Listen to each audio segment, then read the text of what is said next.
আপনারা দেখছেন হেল্পটেক বাংলা। আজ আমি এই ভিডিওতে দেখাতে চলেছি যে গ্রাম পঞ্চায়েতের কর বা ট্যাক্স আপনারা অনলাইনে মোবাইলের মাধ্যমে কিভাবে বাড়িতে বসে আপনারা পেমেন্ট করবেন। তো স্টেপ বাই স্টেপ দেখাবো, অবশ্যই আপনারা ভিডিওটি শেষ অবধি দেখতে থাকুন। আর যারা আমার চ্যানেলে নতুন তাদেরকে বলবো চ্যানেলটিকে সাবস্ক্রাইব করে সঙ্গে থাকবেন, আর যারা সাবস্ক্রাইব করেছেন তাদেরকে অসংখ্য অসংখ্য ধন্যবাদ। জানেন যে এতদিন যাবৎ গ্রাম পঞ্চায়েতের যে ট্যাক্স আদায়কারীরা ছিল তারা কিন্তু গ্রামে গ্রামে গিয়ে আপনার বাড়ি থেকে ট্যাক্স সংগ্রহ করত। এবার থেকে 2025 সাল থেকে কিন্তু পুরোপুরি অনলাইন সিস্টেম চালু হয়ে গেল।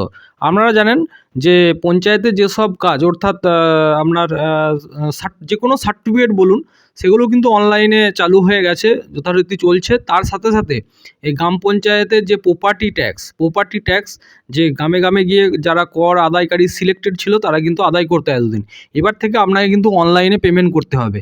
তাছাড়াও আপনি গ্রাম পঞ্চায়েতে এসেও অনলাইনে পেমেন্ট করার ব্যবস্থা থাকছে, আপনারা করতে পারেন। তো কিভাবে করবেন সেটা আমি আজ দেখাবো। তো কিভাবে করবেন, প্রথমে আপনাকে পিআরডি ট্যাক্স wb.gov.in যে পেজটি আছে সেই পেজটি আপনাকে ওপেন করে নিতে হবে। ওপেন করে নেওয়ার পর এইরকম একটি উইন্ডো আপনাদের সামনে দেখতে পাবেন।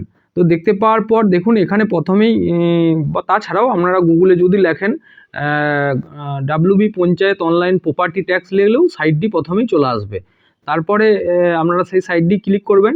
ক্লিক করার সাথে সাথে এখানেই সার্চ অ্যাসেস, এই search access number / phone number. অনেকেই হয়তো অ্যাসেস নাম্বার আপনারা জানবেন না, সেটা গ্রাম পঞ্চায়েতে গেলে জানতে পারবেন।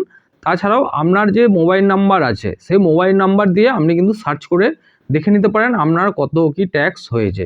এবার অনলাইনে আপনি মোবাইলের মাধ্যমেই বা যে কোনো কম্পিউটার সেন্টার থেকে বা আপনি গ্রাম পঞ্চায়েতে গিয়েও পেমেন্ট করতে পারেন। আপনাকে আর যে কর আদায় করে তার সঙ্গে কোনো যোগাযোগ করার প্রয়োজন নেই। সে কোথায় আছে না আছে, মানুষের অনেক অসুবিধা হতো, হ্যাঁ, যে আপনাকে গ্রাম পঞ্চায়েতে যেতে হতো, সে যদি না থাকতো তার সে যেখানে ট্যাক্স নিচ্ছে সেখানে যেতে হতো।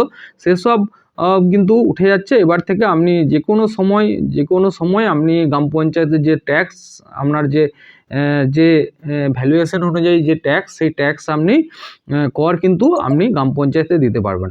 এবং এই করের ট্যাক্সের কাগজ কিন্তু আপনারা জানেন পঞ্চায়েতে প্রতিনিয়ত সব ক্ষেত্রেই কিন্তু কাজে লাগে। আপনার বাড়ি পারমিশন বলুন, যে কোনো সার্টিফিকেট তুলতে, হ্যাঁ, সমস্ত কাজে কিন্তু আপনার এই ট্যাক্সের কাগজটি কিন্তু লাগবে। তো এখানে কিভাবে সার্চ করবেন, এখানে আপনার যে মোবাইল নাম্বার আছে সেই মোবাইল নাম্বার যেটি রেজিস্ট্রেশন করা আছে সেই মোবাইল নাম্বার দিয়ে আপনাকে সার্চ করে দেখতে হবে। প্রথমে আপনার অ্যাসেসমেন্ট নাম্বার বা ফোন নাম্বার, তো এখানে সার্চ করে মোবাইল নাম্বার দেওয়ার পর আপনাকে সার্চ ইওর প্রপার্টি, এখানে আপনি যখনই সার্চ ইওর প্রপার্টি করবেন এখানে আপনার সব অ্যাসেসমেন্ট নাম্বার, আপনার কোন সংসদে বাড়ি, আপনার বাবার নাম, হ্যাঁ, সমস্ত কিছু এখানে দেখতে পাবেন। এবং কত টাকা আপনার বাকি আছে সেসবও ডিটেলস আপনারা এখান থেকে দেখতে পাবেন। দেখার পর এখানেই অনলাইন পে আপনাদের অপশান আসবে, সেটা আপনাকে করতে হবে। তো এখনও রেডি হচ্ছে। আপনারা জানেন অনেক পঞ্চায়েত হয়তো শুরু করেছে, অনেক জেলা বা অনেক গ্রাম পঞ্চায়েত এখন রেডি করছে, রেডির জন্য হয়তো শো করছে না। এটা এখানে নামটামগুলো শো করছে, অ্যাসেসমেন্ট নাম্বার বা ডিউটা এখন 0 দেখাচ্ছে, এটা কত টাকা ডিউ আছে সেটা কিন্তু দেখাবে। এবং সরাসরি এখান থেকে আপনারা অনলাইনে পেমেন্ট করে দিতে পারবেন। তো এই হচ্ছে অনলাইনের যে ট্যাক্সের ব্যাপার বা ট্যাক্স অনলাইনে কিভাবে পেমেন্ট করবেন দেখাবো। এবং পরবর্তীকালে চালু হয়ে গেলে ফুলফিল চালু হয়ে গেলে পেমেন্ট করেও দেখাবো। তো বন্ধুরা অবশ্যই সঙ্গে থাকবেন, ভালো থাকবেন, সুস্থ থাকবেন, সাবধানে থাকবেন।